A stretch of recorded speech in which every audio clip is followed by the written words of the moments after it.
សំណេរដែលខ្ញុំកំពុងសរសេរ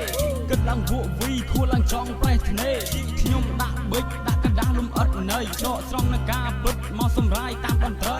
អ្នកមានរថយន្តឬតូចចាក់ត្រយានយន្តសូមស្ដាប់សំឡេងថ្មីពីកវីជាសកលខ្ញុំចាប់ប្រធានបទមួយនេះយកមករាយរាប់បង្កើននៅចំណេះដឹងឲ្យអ្នកដែលបានស្ដាប់និយាយពីបញ្ហាខាងផ្នែកចរាចរណ៍ខ្ញុំនឹងជូនជាពិសេសទៅដល់អ្នកដែលបើកបរនៅក្នុងស្រុកខ្មែរសូមអ្នកមើលបរិមាទ្រង់ថ្នាំងបាត់ជីវិតស្ថិតិឡើងអង្សានៅលើផ្លូវគោកកំណើតអ្នករងគ្រោះមានទាំងអ្នកស្លាប់មានទាំងអ្នករងរបួសជីវិតដ៏មានតម្លៃត្រូវខ្សែនៅតាមថ្នល់បុកគ្នារបាត់របាយពិតជាគួរអកុសលបងប្អូនញាតិសន្តានគ្រួសារជនរងគ្រោះស្រ័យយំអាឡោះអាល័យជីវិតនេះលឿនវួរអ្នកខ្លះប៉ះទង្គិចដោយមិនមានចេតនាឯអ្នកខ្លះមានបំណងពងដោយចេតនាអ្នកមិនគោរពច្បាប់ជិះលឿនលហន់ពេកបុកគេទៅពីទៅវាលអនិច្ចាសែនសង្វេគអ្នកខ្លះមិនដឹងច្បាប់តែគេចេះគោរពសិទ្ធិផ្ដល់តម្លៃឲ្យអ្នកដំណើរដល់គេអ្នកជិះចិត្ត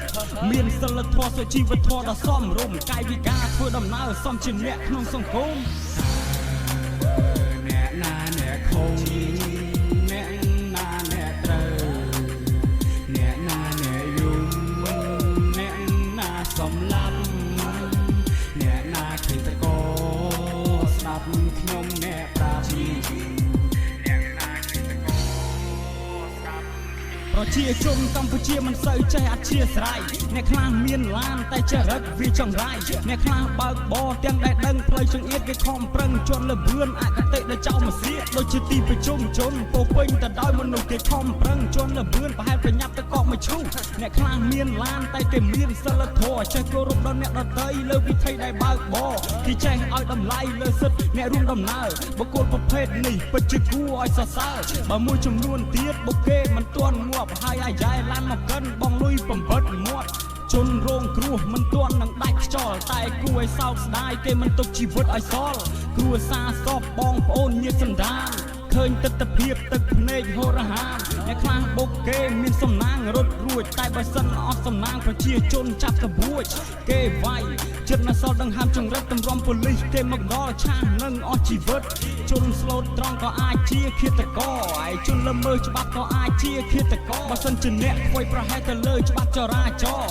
អ្នកខ្លះគេជឿលើខ្មោចព្រាយនៅតាមថ្នល់គេវិញនៃឆៃថាបុកគ្នាមកពីខ្មោចធ្វើកលដូច្នេះគេនាំគ្នាស្រោចទឹកចម្រានពីជនការពីអាយុជីវិតកុំឲ្យធ្លាក់យេអូនតែបើអាងបារមីឲ្យបើកបរខុសរបៀបស្រោចទឹក20វត្តក៏ជាមិនផុតពីយមរាជជាសកលជាអ្នកណាអ្នកខុសអ្នកណាអ្នកត្រូវអ្នកណាអ្នកយំអ្នកណាសំឡាប់អ្នកណាឃើញតកស្ដាប់ខ្ញុំអ្នកប្រាប់មួយភ្លាននេះជួនអាស្ទាវអាយុ7 8ដណ្ដប់មួយចំនួនអកតេជិះម៉ូតូឲ្យគេស្អប់បើសិនទៅតែឯងដូចអត់មានអីត្រូវខ្វល់ខ្លាចតែប៉ះដល់អ្នកដទៃដែលគេមិនដឹងខ្យល់អ្នកខ្លះដុតស្រីស្នេហ៍តែប៉ែពេញដងផ្លូវដេញគ្នាហឺក៏ក្រឹកគេដៀងដល់ម៉ែឪមួយចំនួនសិស្សសាលាក្មេងទៅនឹងពេញវ័យមើលទៅវិជ្ជាស្ដែងមានទាំងប្រុសមានទាំងស្រីនៅមុខឪពុកម្ដាយដេកសំពត់ក្នុងភ្នត់ចេញពីផ្ទះផុតពីភ្នែកវាមួលលើលបឿនកំណត់ជីវិតតាមដងផ្លូវគឺពិបាកសន្និដ្ឋានខ្លួនឆ្នាំដែលកើតមានគឺពិបាកនឹងប៉ាន់ស្មានអ្នកជួបជុំគ្រួសារនាពេលព្រឹកពេលល្ងាចក៏អកុសលបាត់បង់សមាជិកហេតុអ្វីអ្នកមិនស្ដាយជនល្មាឬអ្នកគិតថាព្យាបាលវាប្រសើរជាងការពារបើសិនអ្នកល្មើសលើលបឿនចរាចរណ៍ពេលដែលស្លាប់ខ្លួនឯងតើអ្នកណាជាឃាតករសែនកប់បញ្ញាទៅមិននឹងក្នុងចិន្តាគួរបន្ទោសដល់ខ្លួនឯងឬបន្ទោសដល់អ្នកណា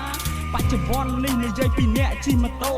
មានអ្នកអន់ចរិតមានទាំងអ្នកថ្លៃថ្នូរអ្នកខ្លះចងេងចងាងដោយមិនក្រែងចិត្តអ្នកណាគេខឹងក៏លាន់មាត់ជេរដាក់បដាសាអ្នកខ្លះអត់ពាក់មួកក្រឡេកឃើញសមត្ថកិច្ចហើយវាបត់អត់មើលក្រោយគេបុកម៉ូតូខ្ទេចពេលខ្លះយើងប្រយ័ត្នតែគេមិនប្រយ័ត្នបញ្ហាដែលគ្រួលថ្នាំងគឺពិបាកនឹងទប់ស្កាត់អ្នកខ្លះប៉ះតិចតួចឆ្លោះគ្នាទាសំណងបងលុយឲ្យគេមិនគ្រប់ប្រកែកផងឆ្លោះផងហើយសមត្ថកិច្ចវាស់វែងដាក់ពាក្យប្តឹងឲ្យមកជីវាមិនគ្រប់វាចង់បានដុតតលឹងអញ្ចឹងបានថាមនុស្សខ្លះមិនចេះអនុគ្រោះបញ្ហាបន្តិចបន្តួចឈានដល់ការមានចំនួនអ្នកណាអ្នកខុសអ្នកណាអ្នកត្រូវ